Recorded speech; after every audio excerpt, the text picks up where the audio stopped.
Welcome to Chapter 8 of Stress Management. I'm going to start the slides and we'll get going.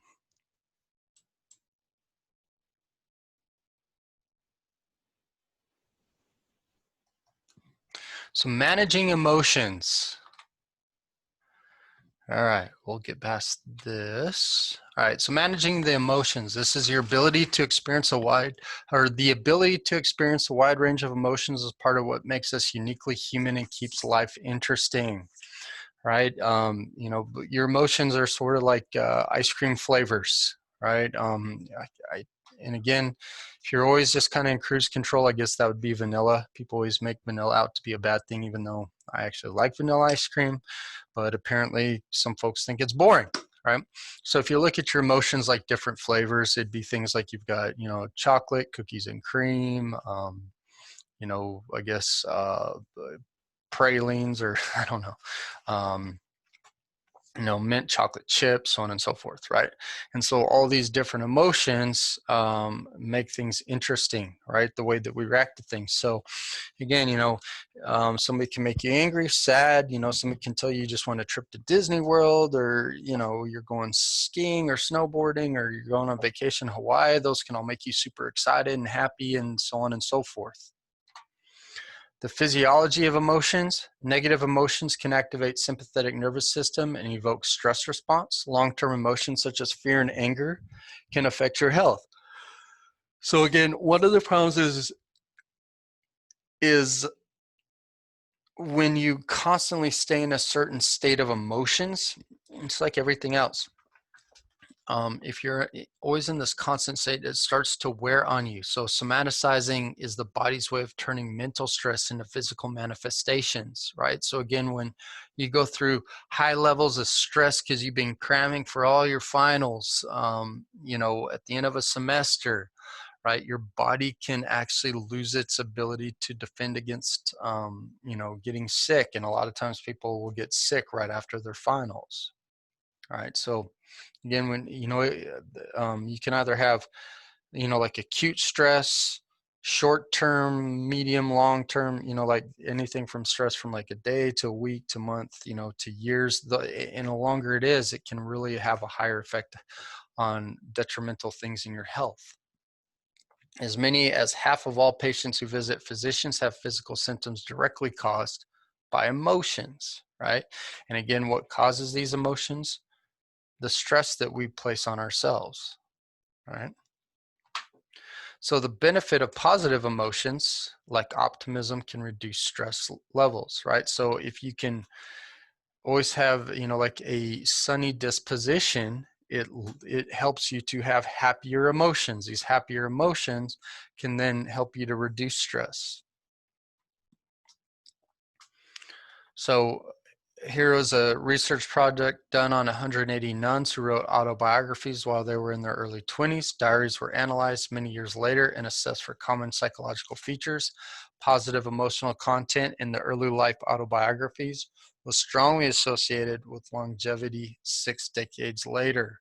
So those who seem to be happier with their choices in their life and happier with the way that they handle their stress and their emotions and everything else seem to live longer, theoretically. That's also taking out any other consideration. So but again, maybe there's definitely price and play into that, right? Again, we don't always look at, we're researchers. Correlation does not mean causation, and causation does not equal correlation, right? So guilt.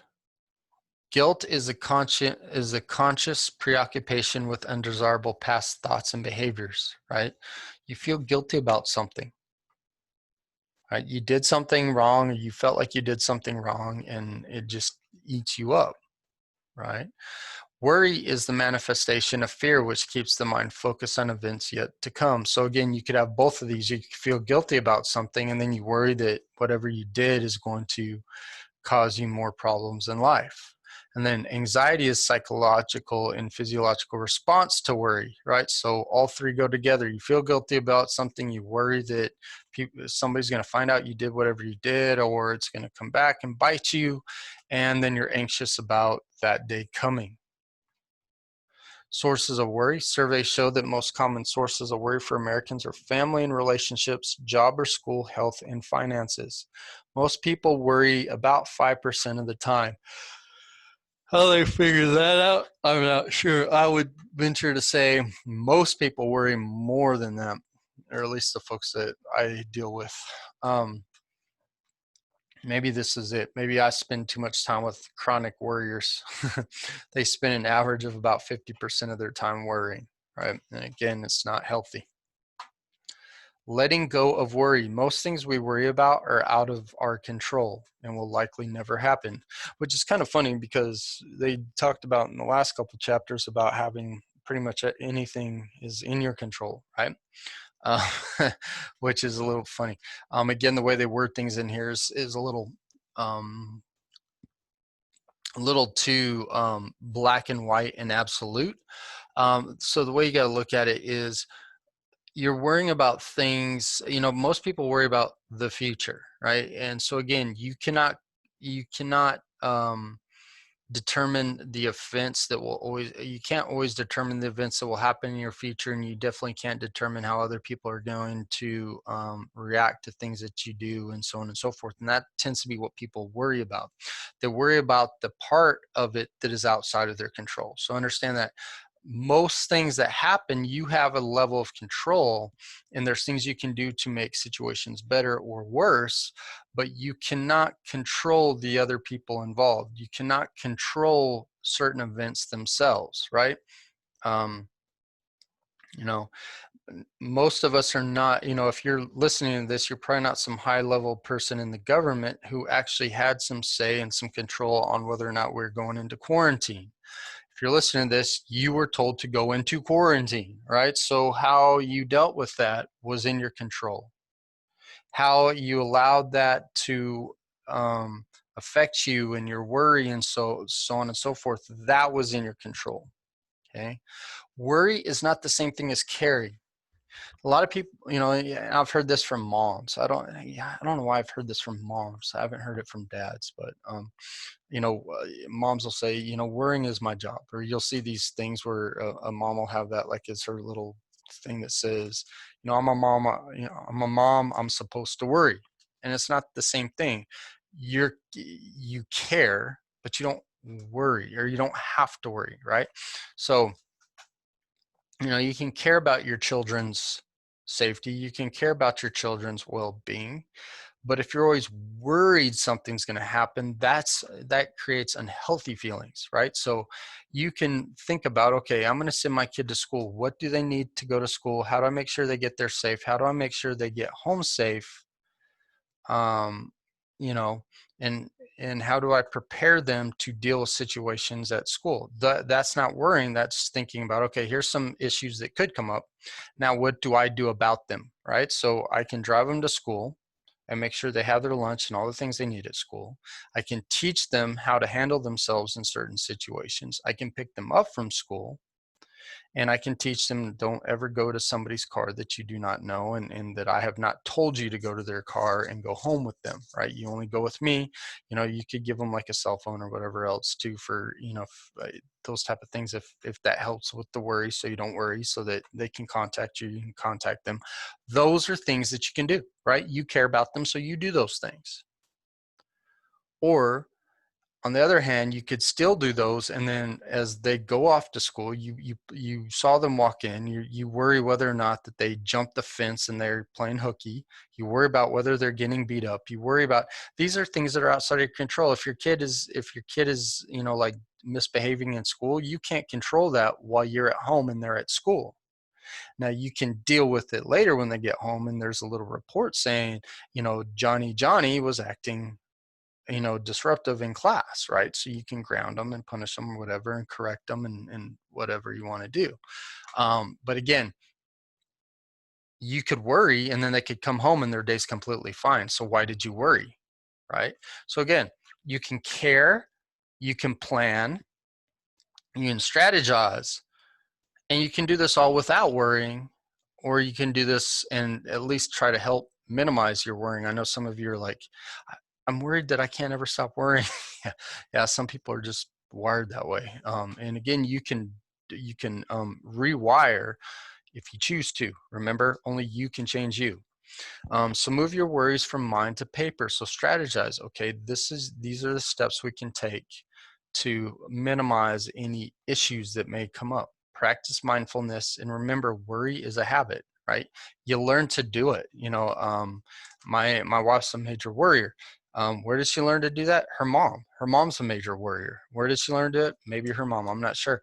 But again, she learned that from her mom, and I can see both of them have the same mindset, right? So she saw her mom worrying about all these things as a child, and she grew up seeing it.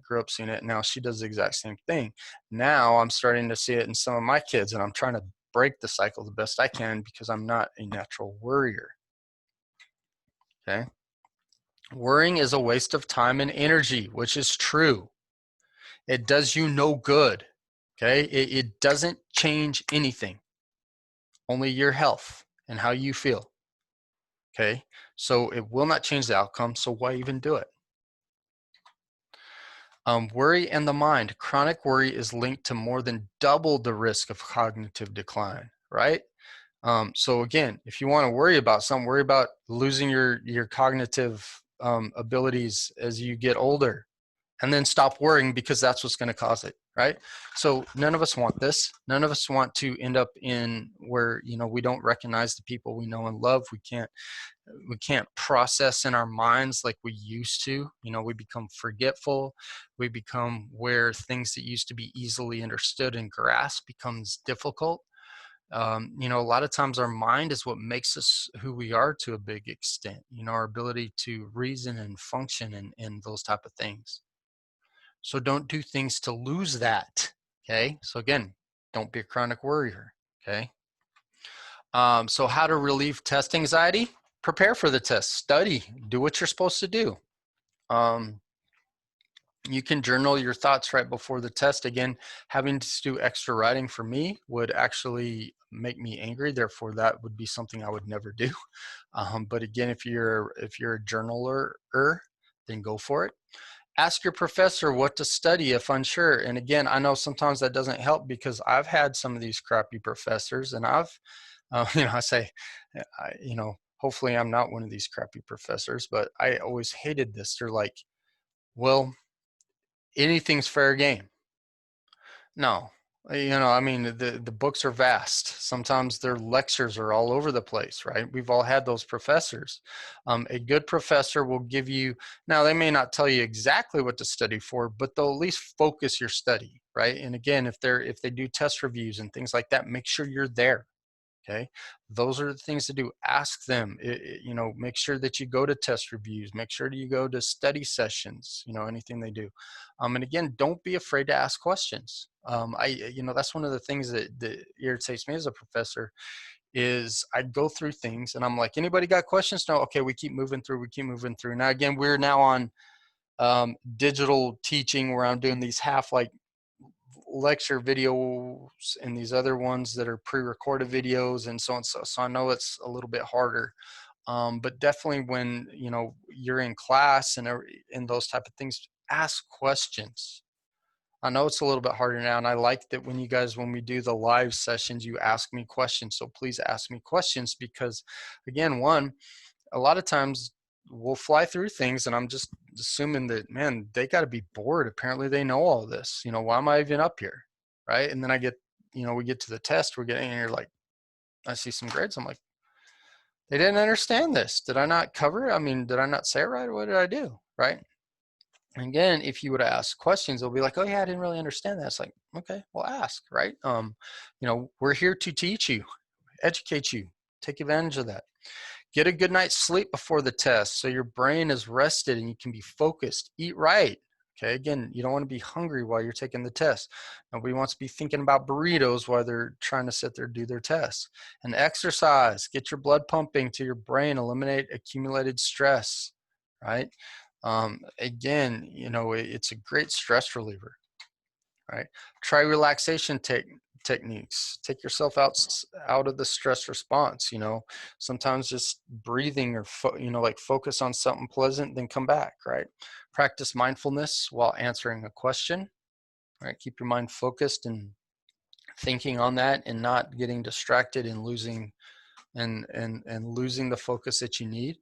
Move on if you don't know the answer, right? You can sit there and freak out and worry and do those things, or you just say, look, okay, I don't know this answer, or it's escaping me right now. Let me go. Because again, if you have the option, now again, sometimes you can't do that. Sometimes if you move on, that's it. And again, if it is, you got to take in consideration, if you have 100 questions, that one question isn't going to kill you, right? So you can be like, all right, I'm going to move on from this. I can't answer it, whatever. Now, if you can go back and forth, again, it's not as bad. You just put a little mark, you come back, you say, all right, I'll come back to this later. And maybe sometimes getting your mind, like getting focused, like you hit, especially if you get a run of questions that you feel confident in your answer, sometimes it will provoke in your mind what you studied, and what you understand. And you can go back and you're like, okay, I got this now, right? And knowing enough is enough, okay?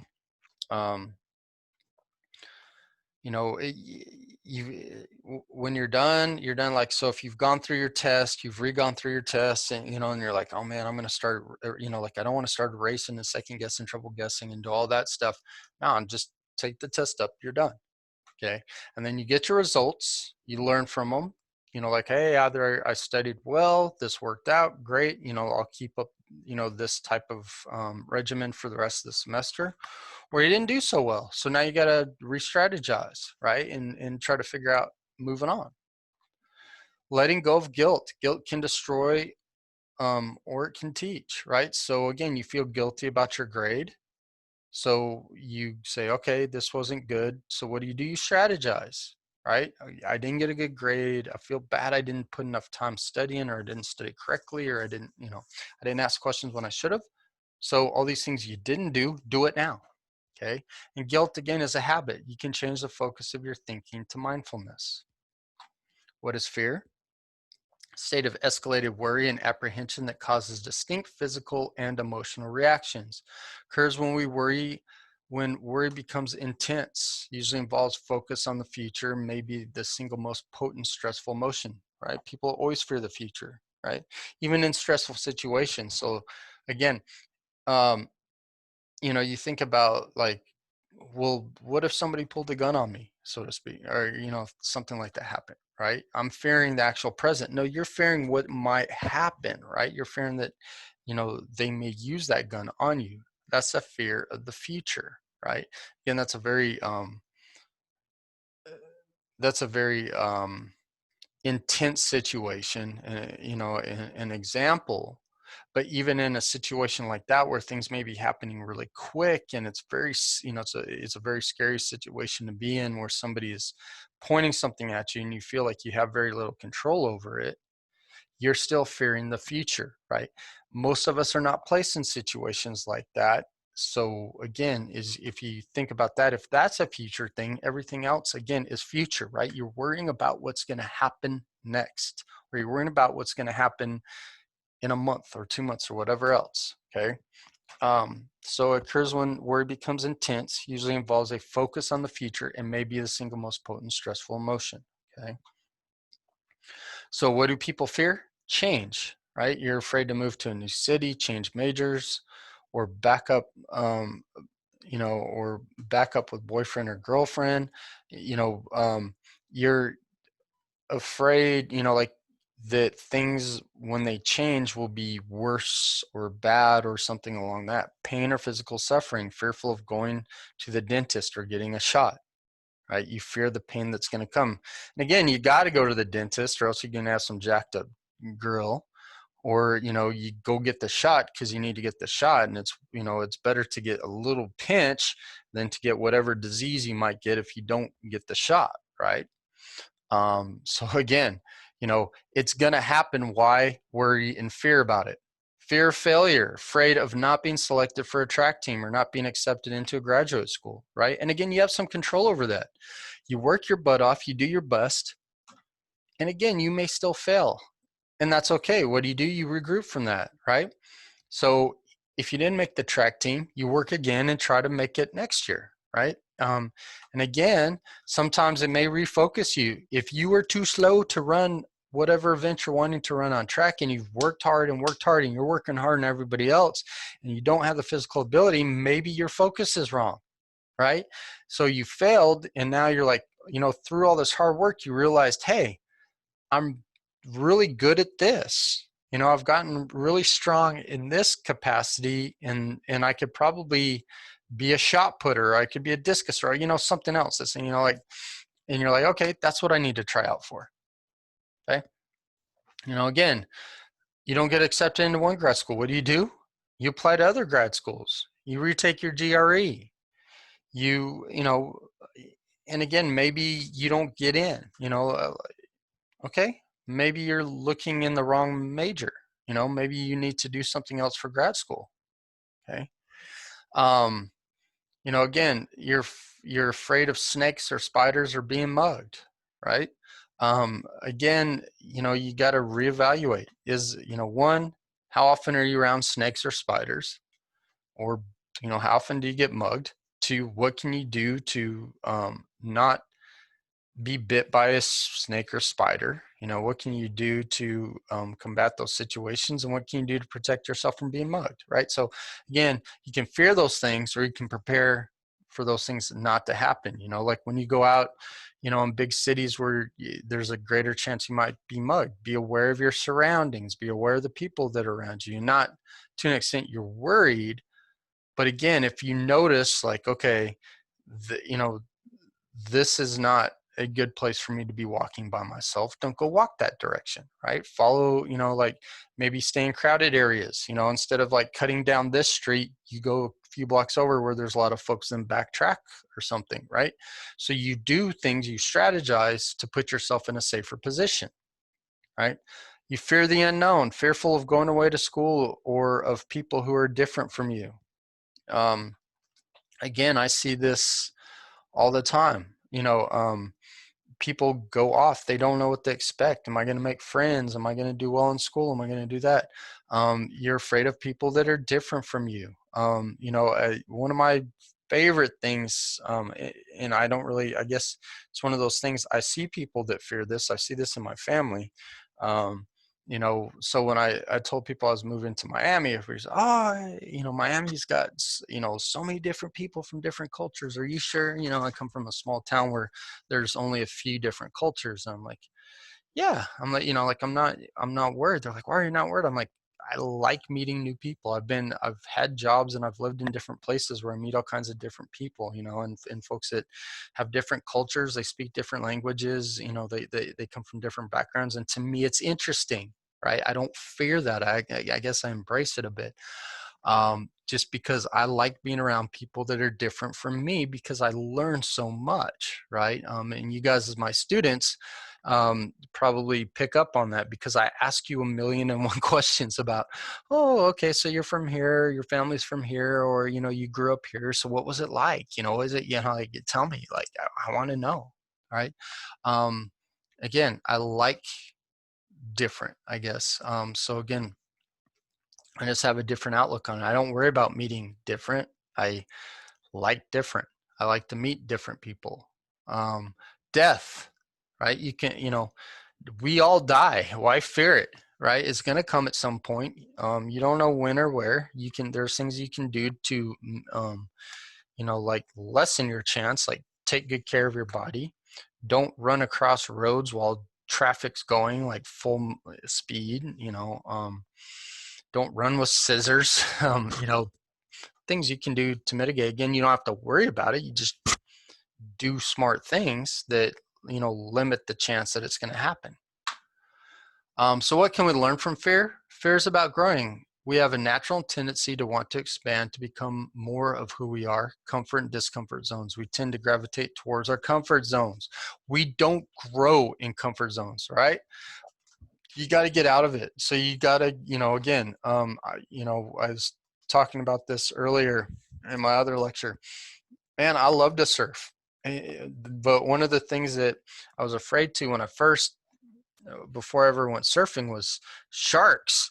And I'd watched Jaws when I was way too little, and it freaked me out. And I was always afraid to get in the ocean that sharks were going to bite me. I really never swam in the ocean until I really until the first time I went surfing. I mean, I'd gone out like just a little bit in the water, but never really like swam. And so I was like, man, I really want to surf. That looks cool. But I never really, I always had this fear. So when I'm going out there, I had to talk myself into the fact. I'm like, look, there's other guys out here. I had some friends out there, and there's even some other guys that were out there in the ocean on surfboards surfing. I'm like, why would a shark pick me when there's all these other folks, right? If it's going to come get me, so I had to talk to myself that there's, it's not waiting for me to come out here to get me, right? Where I had this kind of weird fear that was just a ridiculous fear, right? And it's not a fear that I worried about all the time because I was never around the ocean, but, on that particular day, I definitely had to overcome that fear, right? And so, because I did that, I developed this new love and this passion for this sport that I never got to do because I left my comfort zone. The comfort zone would be for me to go sit on the beach and watch everybody else, but then I would have been sad and disappointed because I'd been like, man, that looks like so much fun, but I'm too scared to go. Right. And I would have never grown. I would have just been like, yeah, it looks neat. I guess I can always just watch it. Right. So fear, putting it together, most of us believe we're here not to be stuck in a rut of comfort, but rather to grow and move in the direction of our potential.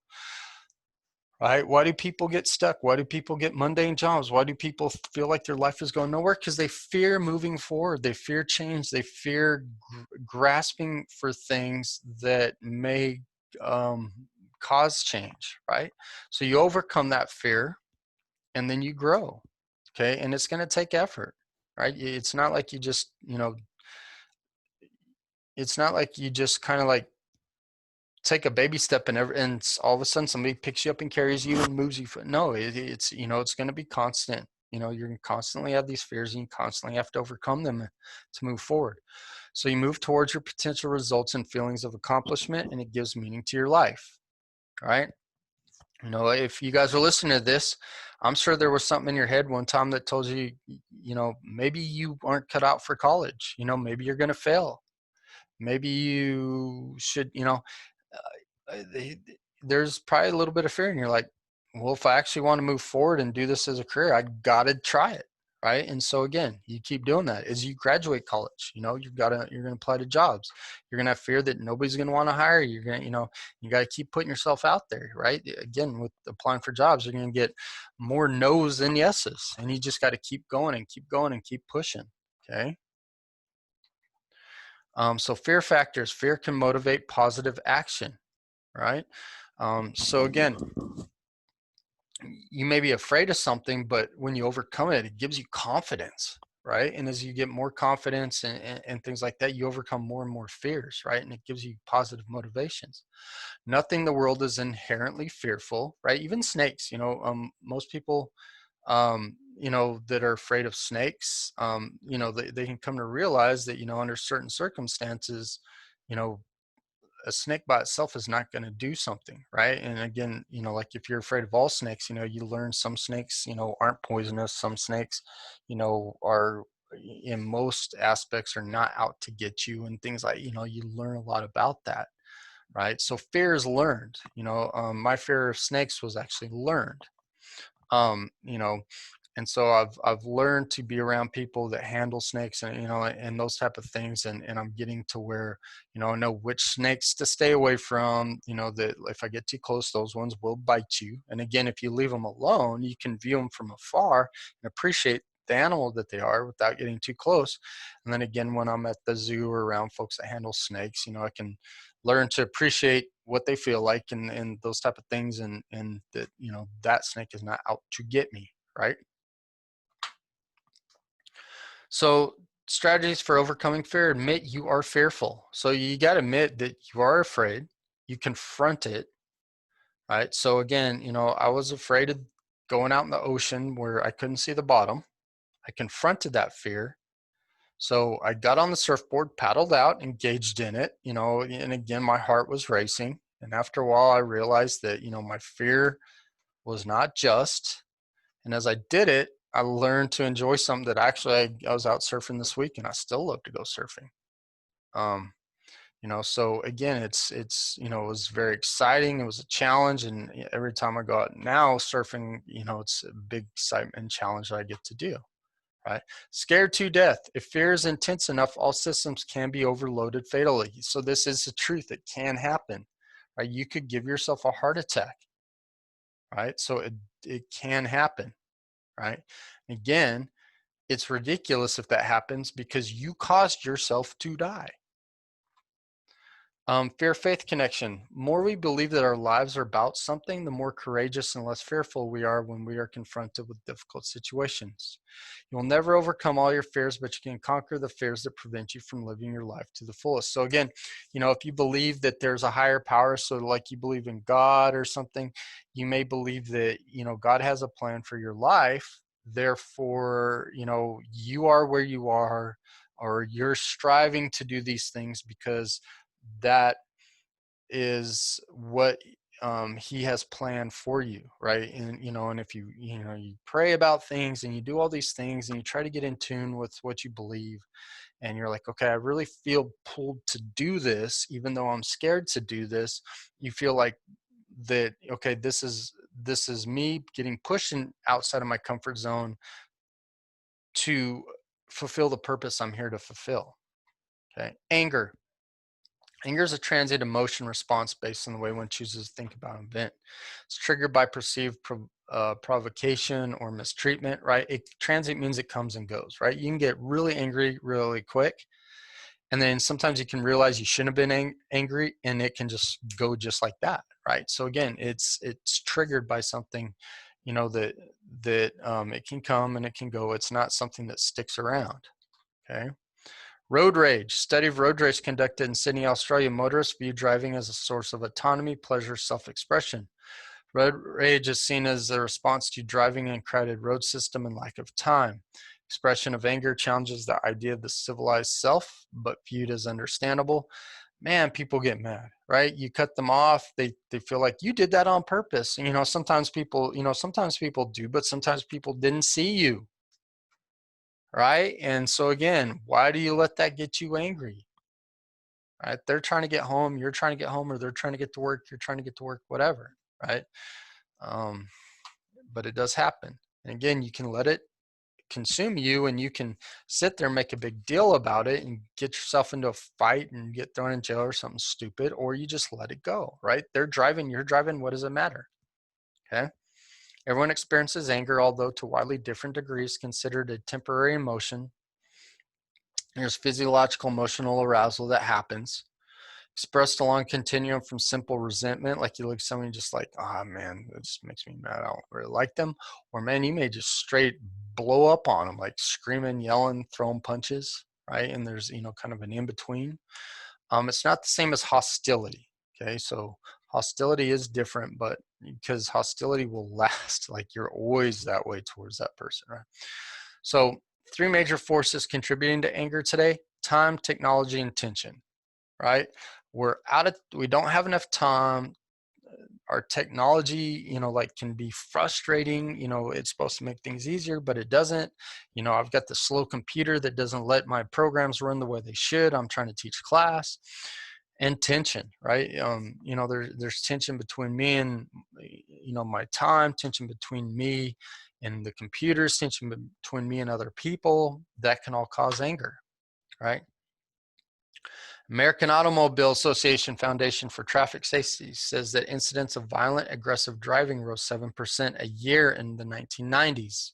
They call it mad driving disease. I feel like it's gone higher if you've driven on streets down here in Miami, right? So when do we typically feel angry? In the car, in competitive games, at things that seem to be out of place. Taxes. None of us want to pay taxes, right? That's why we had a whole Revolutionary War, right? Nobody wanted to pay taxes. So we started our own country.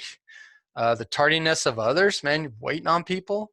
You know, and again, it's not just your friends or your family. It's, you know, when you're at the doctor, right? They tell you you got to be there at 2 o'clock, and you get there at 2 o'clock, and they don't see you till 4. It's crazy, right?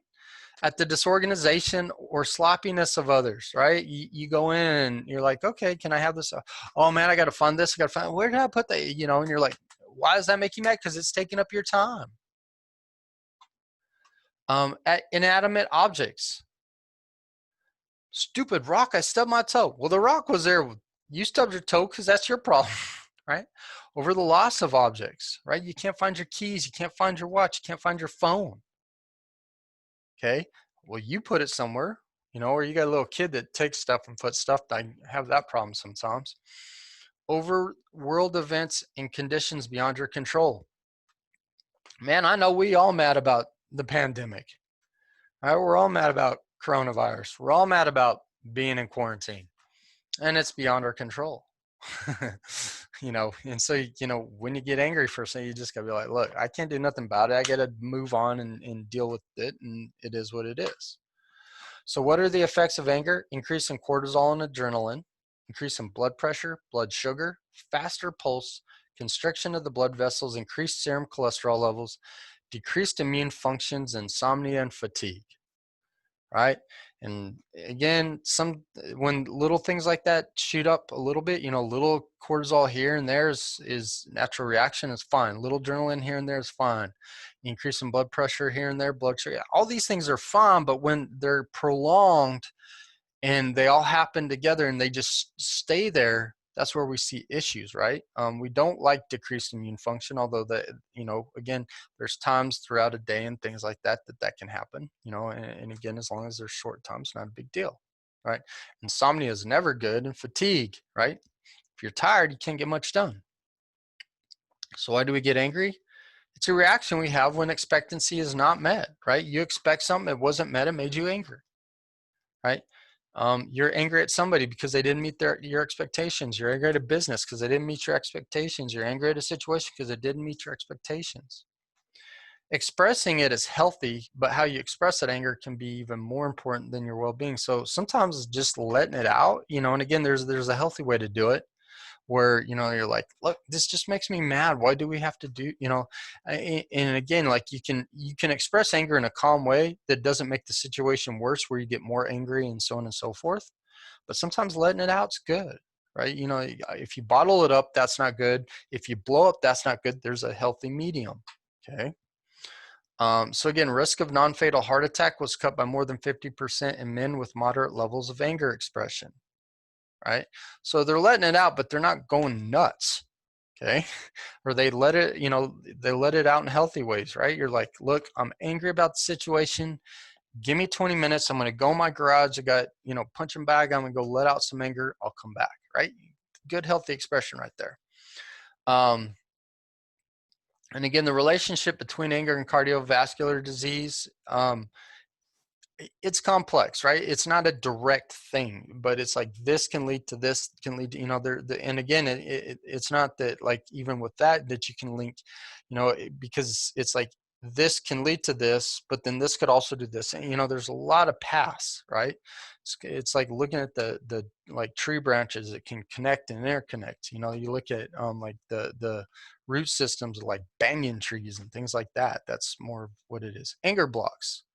So understand yourself. Get in touch with your thoughts at the time of your anger. Remind yourself you don't have to think the way you've always done so in the past, right? So if someone just makes you mad because of who they are, like just the way they act and so on and so forth, man, just tell yourself, like, that's just who they are. I don't need to let the way they are control my anger towards them, right? Try postponing your anger. Like, don't just let it out like you always do if that's what you do. See if that helps. And don't try to delude yourself into believing that you enjoy something that you find distasteful. Okay?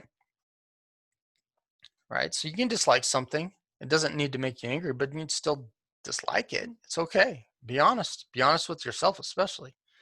Remind yourself at the moment of anger that everyone has a right to be what he or she chooses. Okay? So if somebody does something, remember, they have that right to do that. You know, and if that's their choice, that's their choice. You may not like it, and you can express that makes you angry, or that Do you dislike it? In a more constructive way than just screaming and yelling at them, right? Demanding that anyone be different will simply prolong your anger because, again, they're not going to be like, oh, okay, you're mad. I guess this isn't who I want to be. I thought it was. No, it goes, then they get angry, right? And then you guys build each other up in a bad way.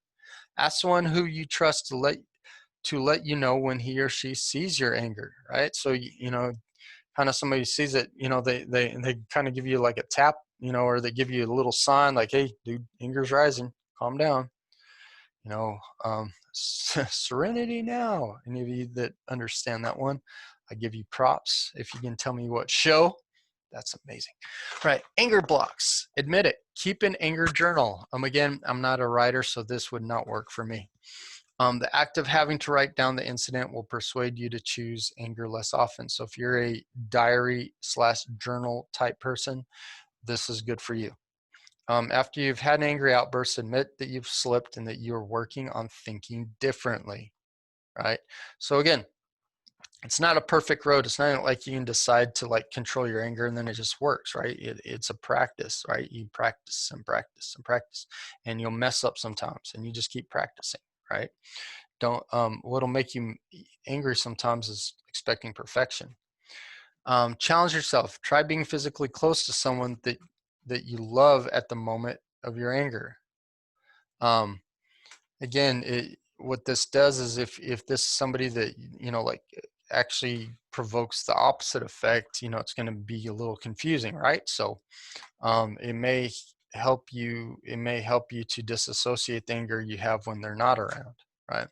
Diffuse your anger for the first few seconds by labeling how you feel, right? So instead of just letting it out, just tell yourself like, man, this is making me angry.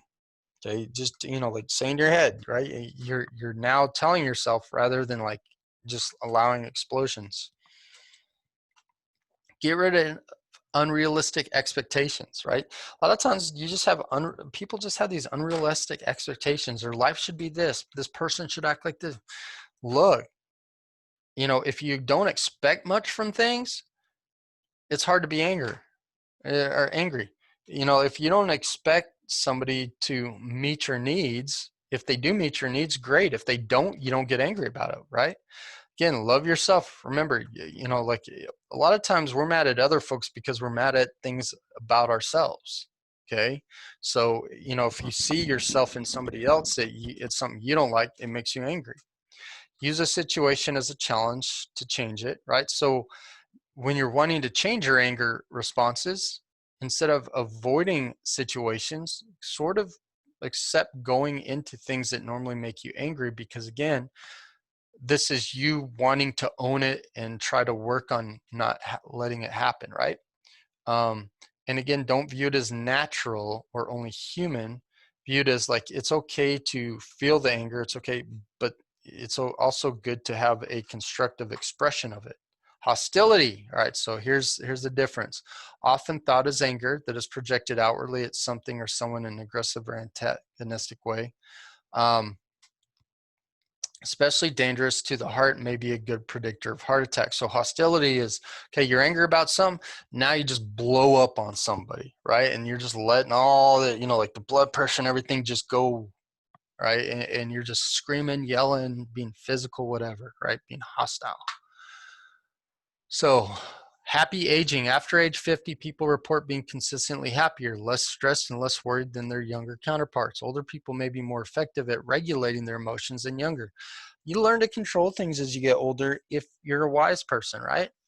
Wise people learn to change. Unwise people keep doing the same stupid stuff day after day, and they don't change, right? And smart people tend to last longer. People don't kill them in their younger age. So if you make it past 50, maybe that's what it's saying. Wise people learn to change with everything and learn to adapt. And so now they're there and they can, they learn to control their anger. So in conclusion, ability to experience a wide range of emotions is part of what makes us human, keeps life interesting. The challenge is taking responsibility to control the negative emotions that can weaken our quality of life. All right, again, don't worry about the labs. We've got our own labs, and that is it.